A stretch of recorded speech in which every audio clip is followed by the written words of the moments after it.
I mean, I had a really, really great time. I honestly thought I was just coming over for a kind of Brooklyn brunch with my friend Loyiso, and then all these amazing people turned up. Yeah, that's what happens when you're us, Gail. We just gotta get used to it now. CEOs and world leaders just want to show up and jump on our bill. They really like, oh my god, aren't you on that podcast? I save babies. I'm like, yeah, you do.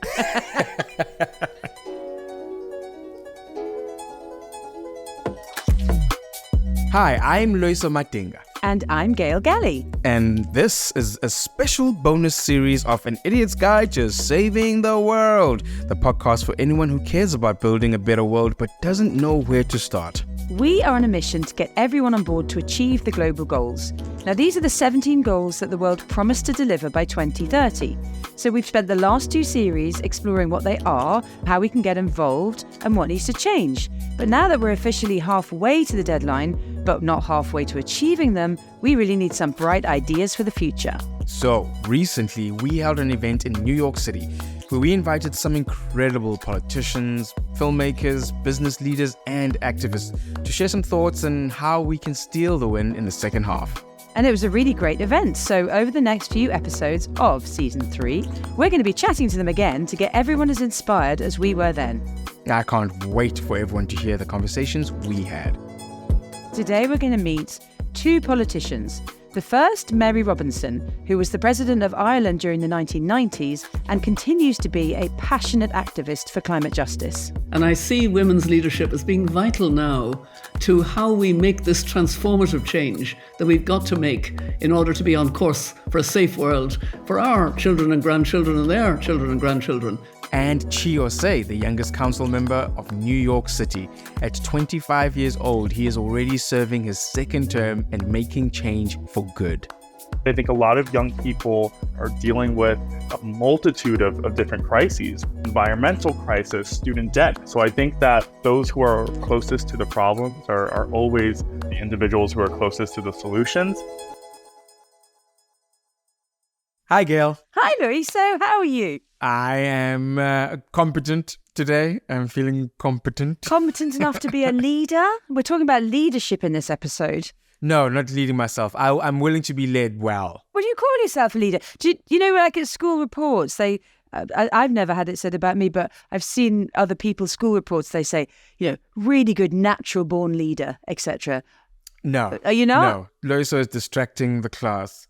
Yeah, I wasn't leading anyone but into temptation, which is not the conversation we're having today. Today we're talking about bold leadership. We are talking to people who've stepped up into politics. And I mean, I've worked in politics, not as a politician, but I do get asked now kind of regularly. I think I was sort of a leader, by which I think I was bossy. And that I get asked quite often, would you go into politics as a sort of politician?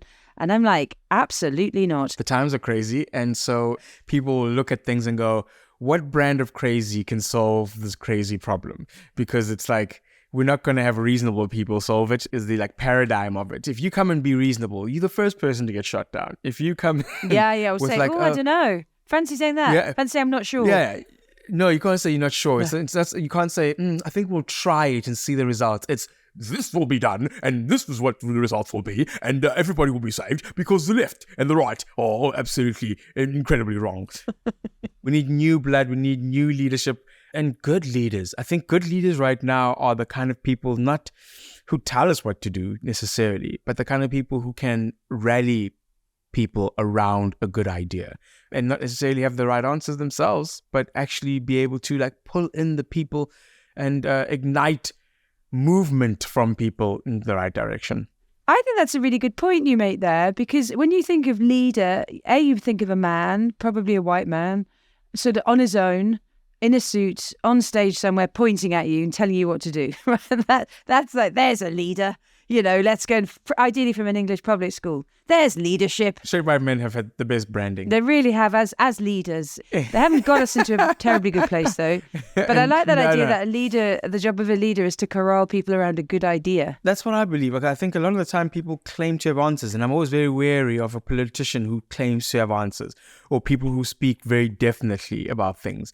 Whereas I think since everything takes time, you have to prove that you can guide us through that time. We've bought into that idea of the big leader on top of the hill.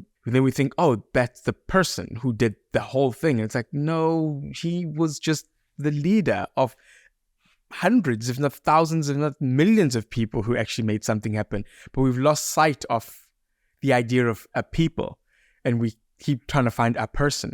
Oh, you're full of depth today, Loyiso. When I finally wake up, when the coffee kicks, my friend, it kicks me in the nuts. I love the depth now. We've got to find our people. Well, look, we've got, I think, two amazing leaders on our episode today, both of whom would fit that mold, I would say, of being leaders with their people, right? Not of their people, but with their people. So we've got Mary Robinson first. So she was the former president of Ireland. She was the former UN High Commissioner for Human Rights. And she was a chair of the Elders, which was a group of independent global leaders founded by none other than Nelson Mandela in 2007. And they work towards peace building and justice. Why don't you just tell me she works for Gandalf too? That is quite a resume. I think she does. When we met Mary in New York, she was like always just like high energy. Like she has the wisdom of the years and she has the youthful energy to get on stage and just dance. She got up and danced. She is fantastic. And you got to speak to her again for this episode. I did, and she was just as full of beans and just as brilliant. So let's have a listen to our conversation.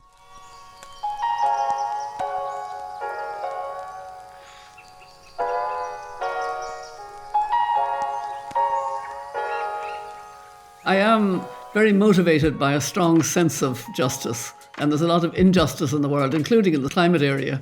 And so I need to keep going because I need to keep fighting that.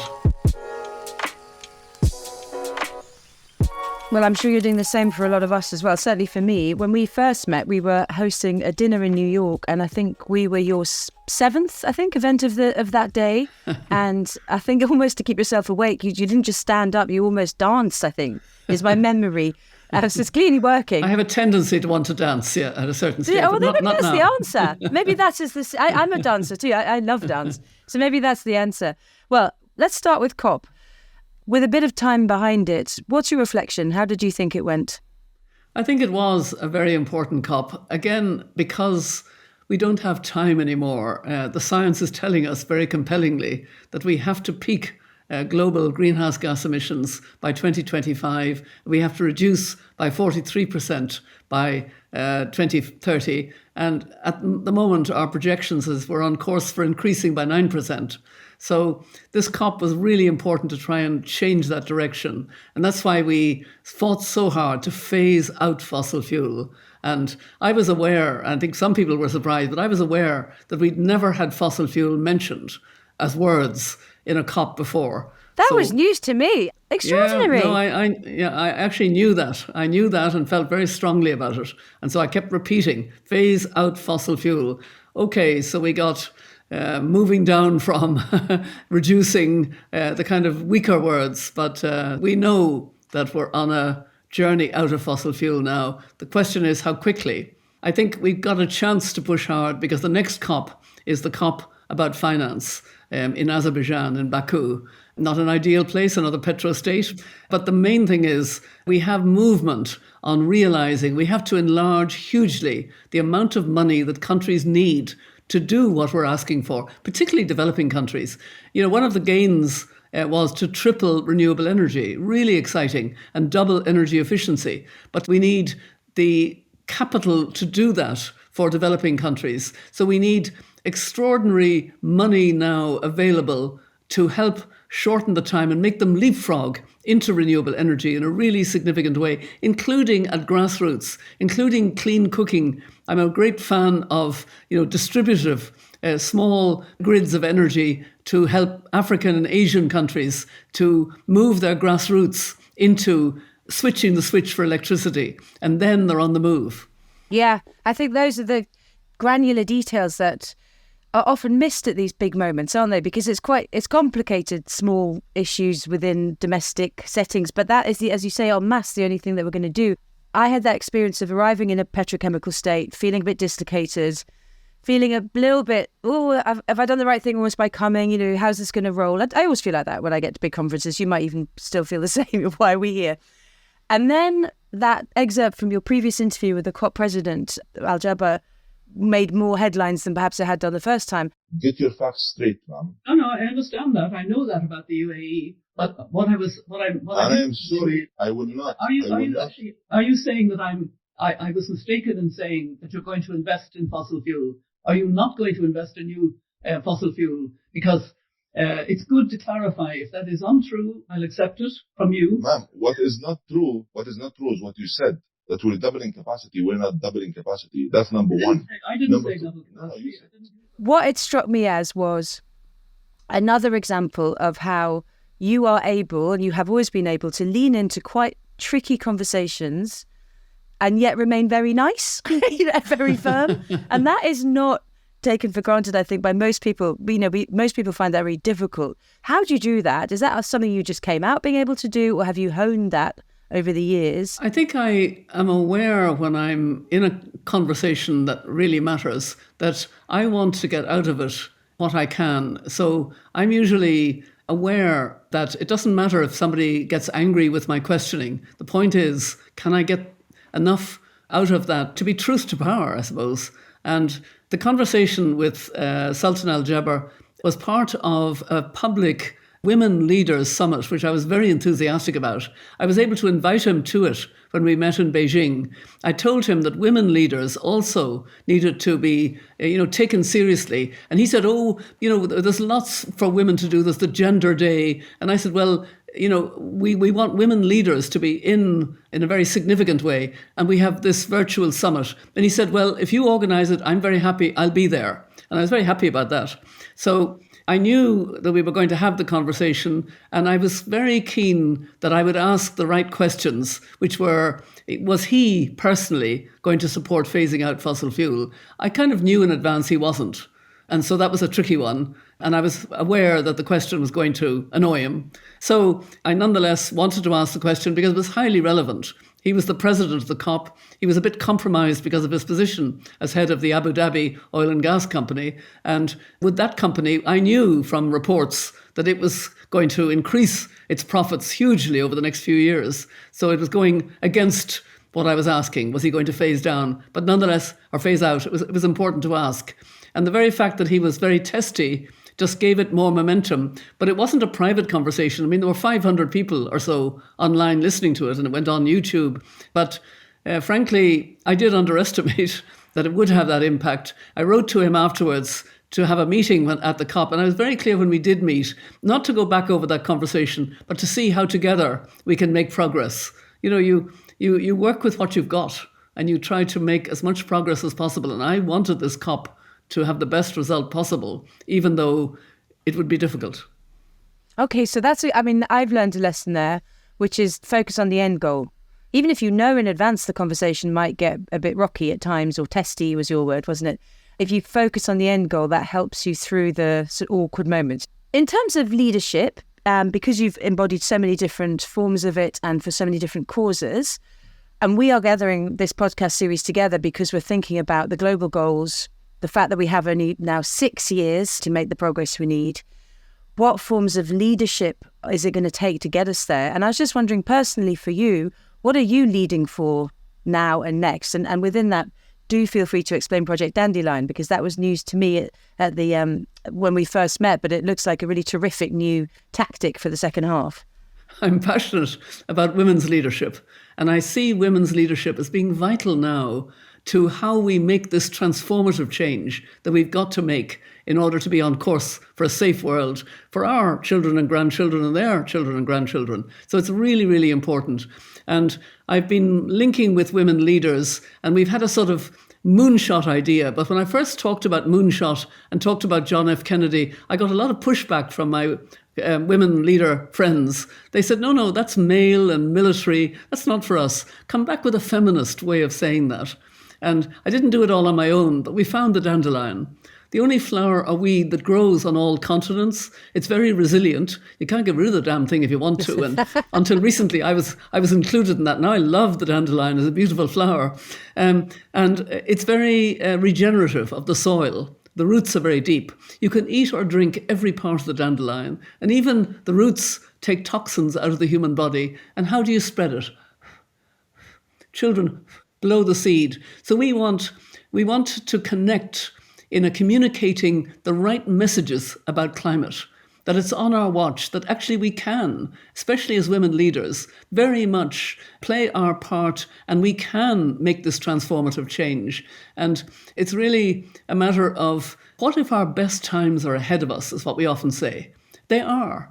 Because our best times are when we have achieved the Sustainable Development Goals. We'll have a much healthier world, it'll be a much fairer, more equal world, and it's just around the corner. And we are seeing now the tripling of renewable energy, which is part of that, but only part of it. And what is against us is a very powerful communications lobby. It spends about $4 billion every year. So Project Dandelion, it's like David against Goliath. We have a tiny, tiny budget. And actually, it's hard to get a budget for a movement. But actually, foundations should understand it's the movement that's going to make a difference. It made a difference at the Paris Agreement, the movement in the street for 1.5, and the movement inside of Tony de Bruym of the Marshall Islands, working with the High Ambition Coalition, got that wording into the text. It wouldn't have happened without the big movement of indigenous, young, progressive business, scientists, artists, religious leaders, the whole lot. What is it about women, and this is a big question, but just, there'll be a lot of women listening to this thinking like, yes, and I think I can help. But just help explain a bit how you see the intersectionality of women with all of these other issues that you're leading for. That's a really good question, because that was actually fundamental to my relationship with the women leaders group. They're called Connected Women Leaders, and they were interested in the connection between health, food security, and climate change. And I converted them to climate justice a few years before our more recent conversation about the urgency of needing this moonshot approach, the Project Dandelion approach. But it's all about the intersectionality. And I'm aware that one of our first things is to reach out beyond the climate world, those who go to COPs and those who follow what happens at COPs, way beyond that, to women who work on girls' education, on Me Too issues, on violence against women, on health issues, and say, no matter what you're working on now, prioritize the climate crisis because it's undermining your work. You know it. You don't have to be an expert on climate. Just talk about how your work is being undermined by these shocks that are coming to your country, the floods, the fires, the drought, etc., and the effect on driving girls into early child marriage, or the effect, talk about the effects in your own work, and then you become a powerful voice with us. It's not just a narrow climate and nature conversation, important as that is. It's a conversation that totally takes in the intersectionality, and I think women really understand that. We're very early days of this civilization. We're kind of only a few hundred years in, and we got it wrong. We've made a few missteps, one of which is separating from nature. Imagine what it's going to look like when we figure it out and we get it right again. That'll be amazing. We'll do it quicker if we use the whole of the leadership that's available in human beings, not the half that is men-led now, but actually have a real conscious effort to have women in there at all of the decision tables. We'll have less wars, we'll have less testosterone-led stupid decisions, of which we have quite a lot, and so on. I mean, women's leadership is vital to us moving forward in the world, and I mean women in the fullest sense. What gives you hope when you think about the journey ahead? And, we've talked about it needs to be fast and it needs to be, powerful and pretty dramatic, really, the shifts that we need to happen. What gives you hope that we're going to get there? I think young people give me a lot of hope, because despite the fact that they are facing a much more difficult world, they are very determined and they're very aware of the injustice of climate change. I mean, the fact that climate justice has become so accepted now. When I started, it was a niche term. A few of us were using it, but it wasn't generally accepted in the UN system.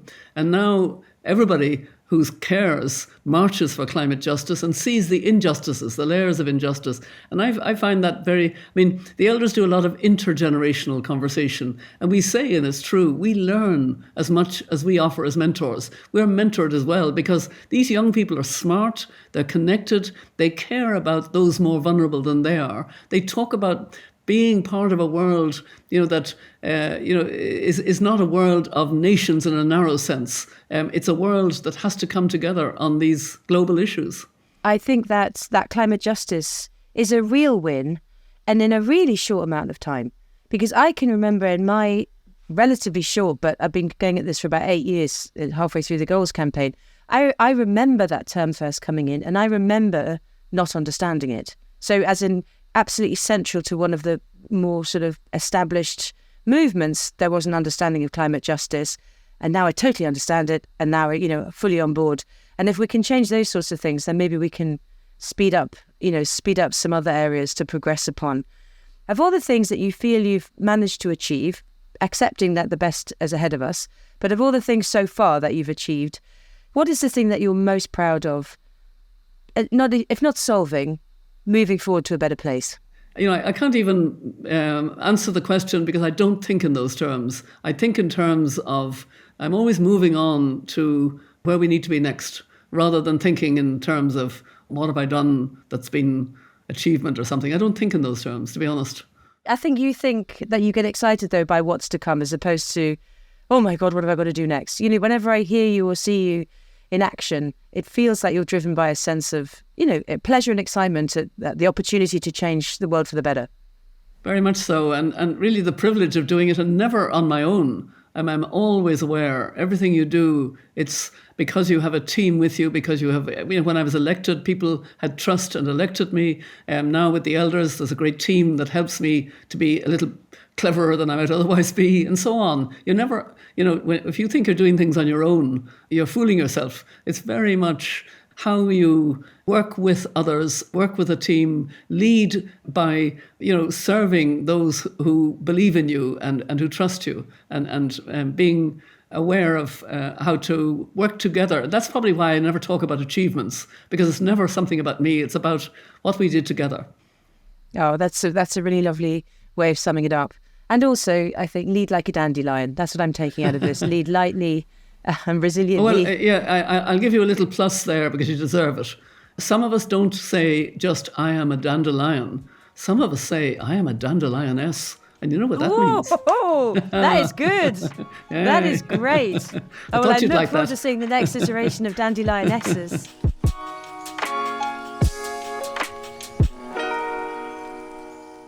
I love Mary. I literally love her. But it's also very easy to be in her position when you have that accent that will sound positive about absolutely anything. I mean, like you could give the worst news. The world is ending tomorrow, and everyone will be like, yeah, you know what? It sounds like it should probably. I'm okay with it. But the fact that she lays real positive wisdom on top of it is just, it just gives you that extra boost. I mean, that idea of you're not doing any of it alone. Sounds like a cliche, but it's something that you have to be aware of sometimes, because even when you feel like you're alone, there's no way you're doing it alone, or you're missing the opportunities to do it with others. That idea of like just getting involved already means you're with other people, and that's something you kind of have to always be cognizant of and go back to. It's like, it's not a lonely road. That's so true. And she also has that sense of it's not lonely, nor is it a big ego play. Like, she couldn't even did you hear? She couldn't even answer when I said, what are you most proud of? She's like, well, how could I be proud of anything? It's a team game. I think she's just quite extraordinary. I want her in my second half. Anyway, we're halfway through the podcast, which is fitting because we are halfway to the global goals. Now, if we were halfway through a match and we wanted to win in the second half, you're more sporty than I am. What would you add for the second half? Fresh legs. The freshest legs you have. Just bursting with energy in the quads. Just people whose knees say yes at everything that they even suggest. That's what you want. People so young, the yoke is still on them. That's what you really want in life. It's like continuation of life. It's the conversation between the old and the young. And that's what keeps us and this human culture growing and evolving. So we've heard from the elders. I think it's important to hear from the young at the same time, at all times, when we're having these conversations. Fantastic. Well, that is just about what we're going to have. I don't know if he's still got yoke on him, but he's pretty young. Our next guest is Ossé. Now, he's joining from New York, where he is the youngest elected member of the city council.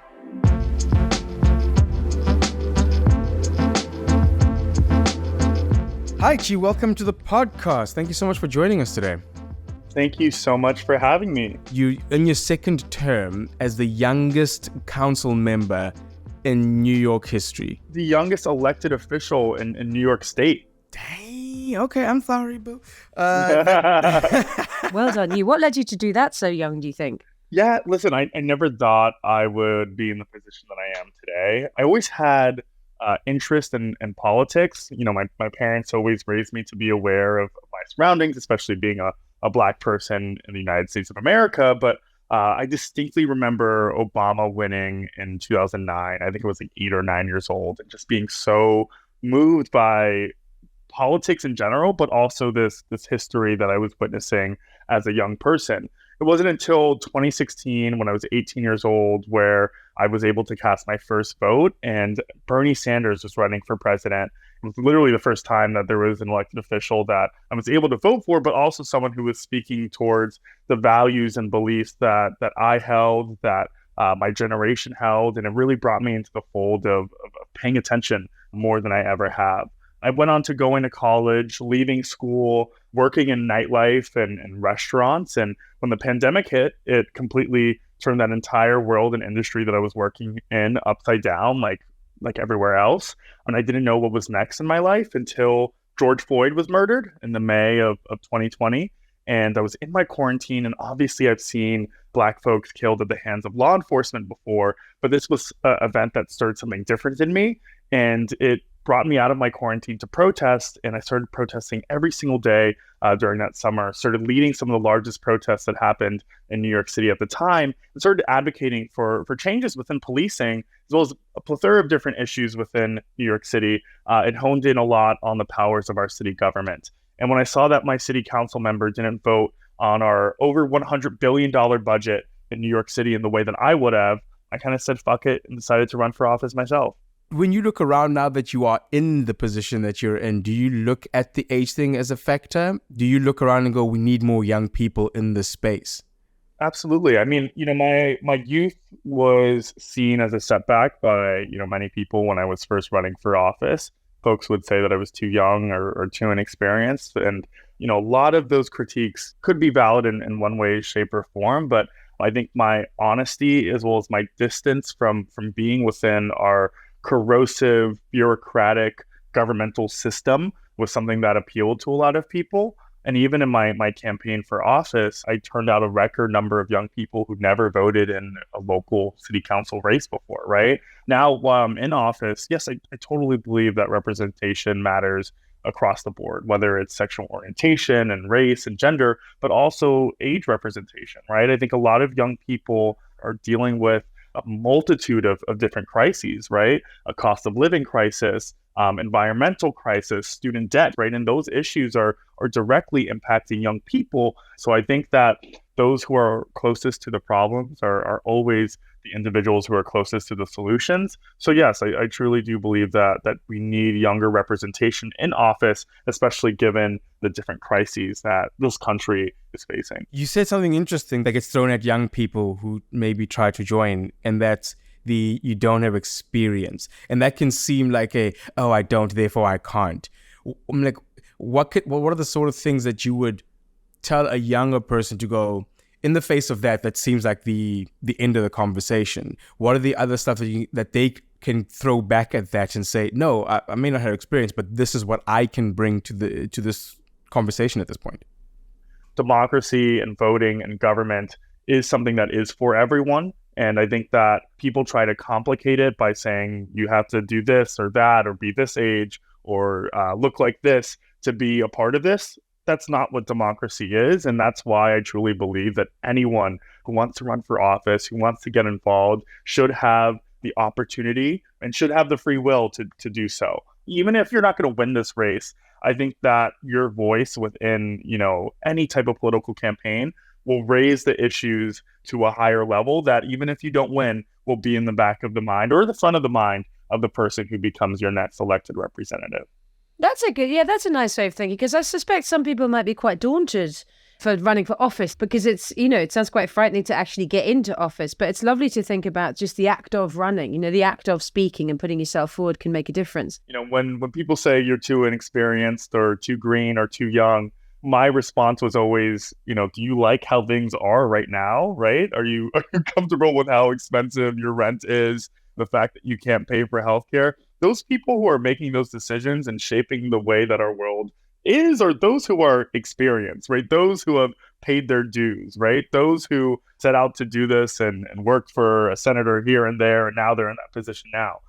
There's this level of complacency that exists within government, filled with experienced people, that isn't working for so many Americans and so many of my neighbors. And I think that's why I ran for office in the first place. I was sick of the bureaucracy. I was sick of the how complacent and slow our government was moving, while at the same time, folks were patting themselves on the back for the work that they were doing. When you entered into it, what were the sort of blind spots that were obvious to you, but you just like, is nobody else seeing this? I'd be interested in some examples that you might have where you go, this is what we should be dealing with, or this is how we should be dealing with something that no one else had seen at all. I think the literal power of the New York City Council, right? And I think that, many people think about, or many people that I interacted with in my run for office think about government and politics on a macro level, right? The president in our United States Congress, when it's like so much deeper than that, right? We need to be voting for the right Democrats across, all levels of government, not just the federal level, but state and local. Now, the city council has three major powers that directly impact the lives of so many New Yorkers. We vote on a $107 billion budget. That's a bigger budget than countries across the world, right? I keep thinking you're making a mistake when you say that number. I'm like, I think he's adding some billions that shouldn't be there. Listen, we have Wall Street. It's New York City, right? And this is the money that affects housing and sanitation and policing and infrastructure and healthcare, right? The very things that impact all of our lives. So many people don't trust democracy and like democracy because they solely vote for Joe Biden, the president, and our federal elected officials, and then they don't see any effects, within their own communities. My job is, if someone wants a trash can on their corner, I can get a trash can on their corner next week. And that regains trust, between individual and their government and an individual and democracy. And I think that them learning about that process is a beautiful thing to see, but also something that really shocked me in my learning of what my job was in relation to the people that I represent. Young people should be learning about who their representatives are, when they're able to vote, how they could pre-register to vote, what the different levels of government do for them and where they live. This education needs to happen within our public education system and within our American education system as a whole. It's really ironic, isn't it? I mean, definitely in the UK, there's so many surveys and so much evidence to show that what people really, really care about is literally what happens within a square mile of where they live. They really care about their air quality, parking rights, what's our local school like. And yet they also feel completely disempowered to do anything about it because they see this sort of nonsense at Westminster and friends, giving contracts to other people. And there's this crazy disconnect about what they care about and what they think they can do. And I think that's what you're talking to. I'm really interested to dig into the goals a little bit in your view, because we all met at dinner in New York talking about how we're going to win the global goals in the second half. And I've got the problem with the goals in many ways is that there's so many of them, you can't win on everything. But I'd love to hear what you think about, as someone who's very much on the ground affecting change for people in your district, the linkage between affordable, accessible, sustainable. So often, again, people are told that that's a choice. What's your view on bringing all those things together so that people have a balanced, better life? I believe that making cities more livable and urbanizing cities as a whole is a great tool and a tool at my disposal in making this earth greener, right? I think a lot of people live under a misconception that large cities like New York City, like London, are huge pollutants to our world, when cities are polluting less than suburbs, right? There's a concept that seeps its way into policy, and it's called the 15-minute city, right? And it's creating dense urban areas that within a 15-minute walk radius, you can access everything, right? Work, school, education, laundry, groceries, creating these urban centers that are accessible to all people. And I think that creating those dense urban areas through expanding public transportation, through investing within communities, as well as dense housing within those communities, is how we create areas on our planet that are less harmful to our environment than suburbs. And when you see suburbs that are sprawled out around, our natural world, it's using more energy per person. It's using more cars. It's harming the environment more just through landscaping and whatnot. If all of the world's population lived in 30 cities, the world would be a cleaner place and the environment would be much better. So we're facing our second half of the global goals and you're facing your second term. Do you have something that you're focusing on that you go, if nothing else, I really want to get that done? Yeah. I mean, it's a very New York City issue.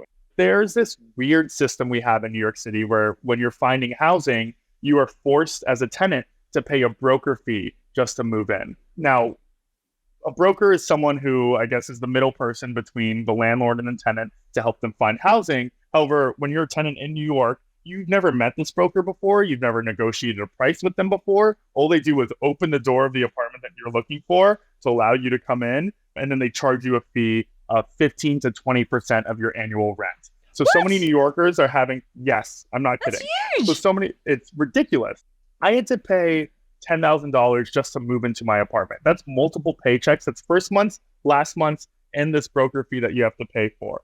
This bill that I'm pushing requires that whomever hires a broker has to pay a broker fee. Sounds like common sense to me, right? But what oil is to Texas, real estate is to New York City. Thus, real estate has a lot of interest within our political system. So if this bill passes, it would alleviate a huge pressure off of tenants in New York City, whether you're a single mother living paycheck to paycheck or a young person who just moved here, is working a job with not the best salary, but you really need to find housing. So I guess it is in tangent with, my mission of making cities greener, because if we make cities more livable, we make the world a greener place as well. Oh yeah, it's definitely in line with the goals. I mean, just housing people is a huge thing. And as to your point, if we can get more people living in efficient cities, that makes, it's a huge part of greening the world. And that's I hope that bill passes. How are you going to campaign or lend your brilliant energy to your national election coming up next year, to that one? The world is watching. What is it you feel that you can do to make a difference there? Because we're counting on you, G. We are counting on you. Listen, you asked how I cope with everything, and it's because maybe I'm not in national politics yet. To stay sane. Yeah, I'm still enjoying my 20s a little bit, but well, you can't. We need you. Thank you. Oh, look, it's been so nice to see you again. Really best of luck with your agenda for the next, till we see you next, which I hope will be soon. Thanks so much. Absolutely. And you guys take care. Thank you so much. That's great. He had a really grounded, common sense attitude, didn't he, about, this is what people would want, obviously. This is therefore what I'm going to represent. And he had that really, apart from being obviously very clever and grasping all the issues, he had a very straightforward connection, cause and effect. That needs to happen, so I'm going to do this. Well, you were saying earlier, there's no room for reasonable. He's reasonable. No, it's not reasonable to draw a straight line in politics. There's no straight. That's what I meant by you need crazy people like Chi. Chi's crazy. He goes, there's a problem and there's a direct solution. That's not what happens. That's not what we're used to. We're used to bureaucracy and, the actual game of politics before anything happens. You have to be crazy to think that anything's a straight line, to think that you're going to change something that's built in capitalism like the agents in New York, to think that, oh no, this thing's not good, I'm going to change it. That's a madman's mission.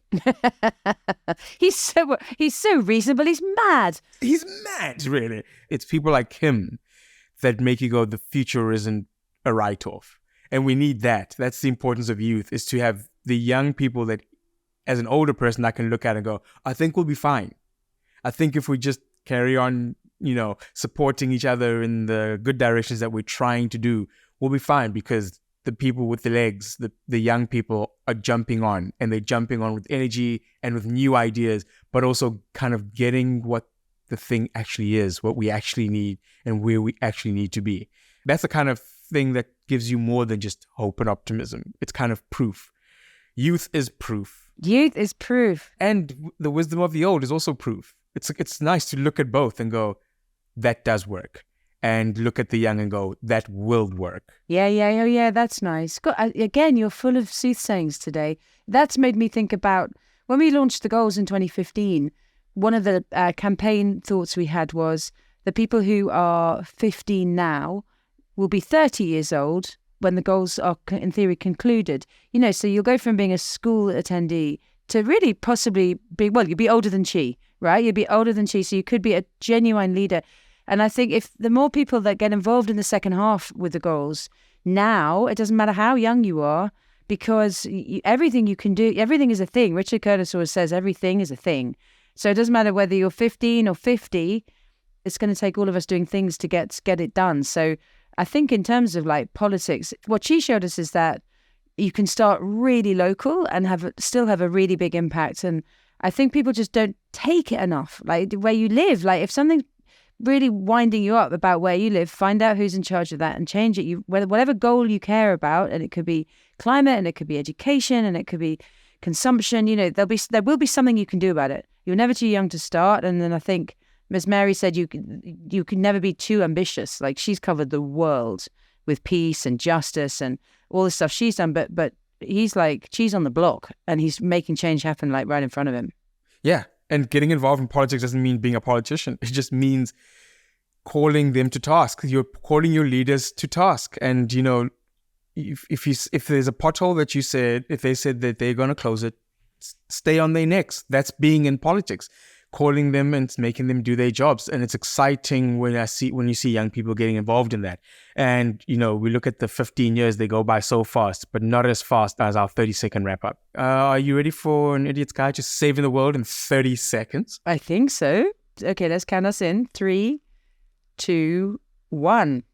Focus on the end goal. What if the best is ahead of us? Yes, that's a great way of looking at it. And the importance of intersectionality. Indeed, everything affects everything else, including the generations. So let's remember to bring all the generations together in dialogue. Because it is teamwork after all. Work in a team, more can be achieved that way. If you put more women in power, it will help us achieve what we all want. Voting locally can be the most effective way to make change. If you're not happy with the way things are for you, then you might be just the person to change it.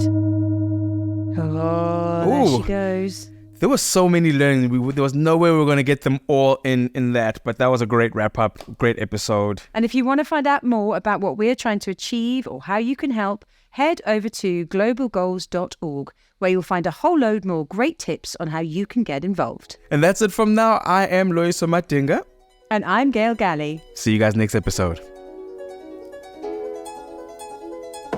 An Idiot's Guide to Saving the World is an Audi production made in collaboration with Project Everyone. The producer and sound designer is Holly Fisher. Project Everyone's producers are Imogen Fairburn and Tash Ramsaha.